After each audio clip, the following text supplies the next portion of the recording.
Hello students, you are learning Introduction to Python in class 11th IP.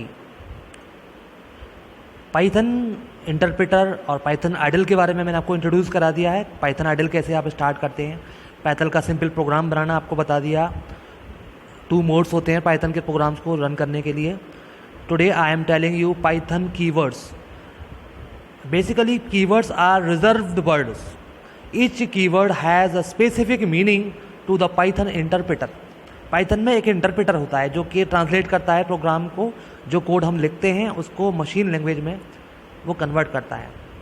Just like other translators, compiler, interpreter and assembler आपको पहले पढ़ा चुके हैं। यहाँ पर पाइथन में एक इंटरप्रेटर होता है। Python is a case sensitive language. It means आपको जो भी कुछ लिखना है वो एग्जैक्टली लिखना है, या तो स्मॉल लेटर में या कैपिटल लेटर में, जो भी है रिजर्व्ड होते हैं। Keyword must be written in exactly as given in table.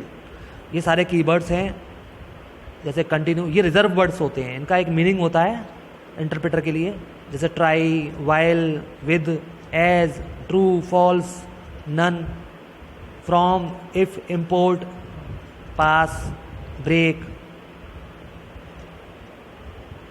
Keywords भी कई टाइप के होते हैं, जैसे कि अब आप देखेंगे identifiers. In programming languages identifiers are the names used to identify a variable, function और other entities in the program. Program में जितनी भी एंटिटीज़ होती हैं उनको आइडेंटिफाई करने के लिए आइडेंटिफायर्स का यूज़ करते हैं। These are simply names given by the user. हम जो भी नेम्स देते हैं वो आइडेंटिफायर्स होते हैं, चाहे वो वेरिएबल का नाम हो या फंक्शन का नाम हो या किसी अदर एंटिटीज़ का नाम हो। The name of the identifier should be guided as following rules. The name should begin with the uppercase or lowercase alphabet or underscore sign. ये हमेशा याद रखना है कि या तो अंडरस्कोर से स्टार्ट होगा या upper case and lower case alphabet से स्टार्ट होगा। This may be followed by any combination of characters A, Z, 0 to 9 और अंडरस्कोर। ये ध्यान रखना, आइडेंटिफायर कभी भी डिजिट से स्टार्ट नहीं हुआ, जैसे 1 2 3 4। It should be started with any alphabets or underscore. It can be of any length. इसकी लेंथ कितनी भी हो सकती है, कोई लिमिटेड नहीं है। However, it is preferred to keep it short. फिर भी शॉर्ट रखना ज़्यादा बेनिफिशियल होता है, जिसको मेमोरेबल कर सकते हैं। It should not be a keyword or reserved words. कभी भी आइडेंटिफायर कोई कीवर्ड नहीं हो सकता, जो आपको अब समझाया था अभी मैंने। We cannot use special symbols in identifiers. हम कभी स्पेशल सिंबल का यूज़ नहीं करेंगे, जैसे कि question mark, exclamation mark, @ hash, dollar symbol, percent symbol. For example, to find the average of marks we can choose the identifiers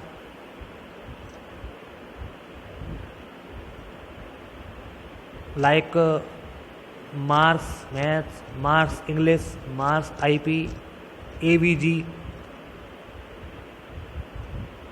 क्योंकि alphabet से बने हुए हैं।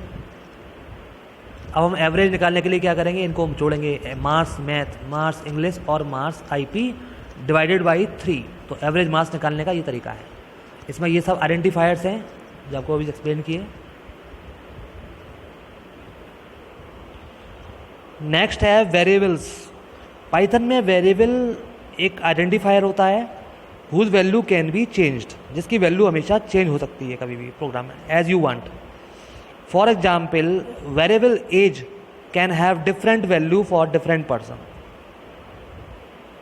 Variable name should be a unique in a program. Value of a variable can be a string, alphanumeric और numeric. ये examples हैं, global citizen, citizen, ABCD, ये सब वेरिएबल्स हैं। अल्फ़ाबेट्स और नंबर्स को मिलाकर भी बन सकता है कॉम्बिनेशन, जैसे B10।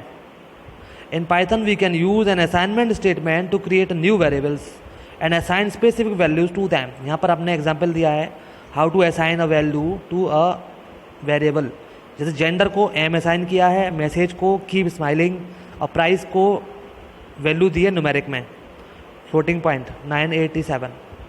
तो ये सब जेंडर, ये सब आपको दिखाई दे रहे हैं, ये सब वेरिएबल्स हैं। Variable must always be assigned values before they are used. Variable को पहले से ही एक वैल्यू देनी पड़ती है, अगर उसको वैल्यू नहीं देंगे तो उसको हमें यूज़ नहीं कर सकते प्रोग्राम में, it will lead an error. अब एक प्रोग्राम एक्सप्लेन कर रहा हूँ मैं, जिससे कि आपको मालूम पड़ेगा वेरिएबल कैसे यूज़ करते हैं। सम करना है मान लो 2 नंबर्स का और एक प्रोग्राम लिखना है, तो मैंने प्रोग्राम का नाम दे दिया program C2 to find the sum of 2 given numbers. मैं सबसे पहले क्या करूँगा, 2 वेरिएबल लूँगा। मैंने 2 वेरिएबल लिए num1 और num2, दोनों को इक्वल टू ऑपरेटर लगाकर मैंने वैल्यू असाइन कर दी न्यूमेरिक में दोनों नंबर्स को। फिर रिजल्ट नाम से एक वेरिएबल लिया जो कि स्टोर करेगा रिजल्ट को, और दोनों नंबर को मैंने एडिशन करा दिया, अर्थमेटिक ऑपरेशन करा दिया प्लस। फिर इसके रिजल्ट को मैंने प्रिंट करा दिया। You are very well know that print function in Python displays the output. Result आएगा 30, 20 + 10। I am giving one more example to elaborate. अब मुझे अगर एरिया निकालना है रेक्टेंगल का, लेंथ दी गई है और ब्रेड्थ इसकी दी गई है 10 और 20। सबसे पहले मैं वेरिएबल को वैल्यू असाइन करूँगा,